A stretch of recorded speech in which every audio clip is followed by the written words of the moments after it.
Hello guys, welcome to Tutorly.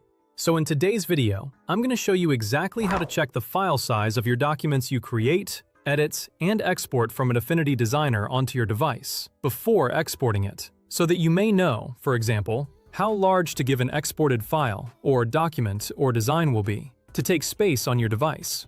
This can be especially helpful when you need to upload your design to a website, send it through email, share it with a client, or work within a specific file size limit. So, let us get started. So yes, of course, there's the way to navigate to the folder on your device and to look up the exported file from there. But before you do that, you can view the estimated file size before the exporting. This saves you from repeatedly exporting the same document just to check whether the file is too large. It also allows you to adjust the export settings before saving anything to your device. So, what you want to do is, let's say that's your document here on Affinity Designer.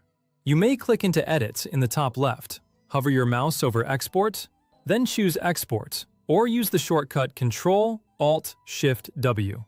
The keyboard shortcut can be useful when you export files regularly because it allows you to open the export window more quickly without navigating through the menu each time. And here, guys, you will see that preset. The preset controls important export details, such as the file format, dimensions, resolution, and quality. So, what you want to do is navigate to the Advanced section here to the right. Scroll down if needed, and then you will see the estimated file size.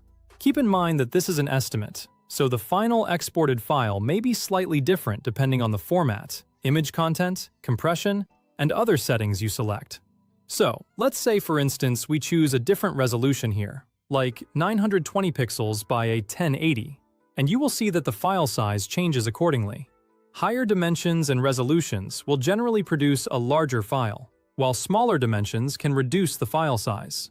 This is useful when preparing social media posts, website graphics, thumbnails, printable designs, or files that must meet a particular upload limit. So, if you add any changes to your document or design, this will also impact the file size, and you will see the file size here, so that you can confirm to export and save it with the given file size on your device. For example, adding more images, textures, effects, or detailed elements may increase the size. If the estimate is too large, you can try reducing the dimensions, lowering the quality slightly, or selecting a more suitable file format before exporting. That's it, guys. Now you know how to check the estimated file size and adjust your settings before saving the final design. Thanks for watching, and have a fantastic day.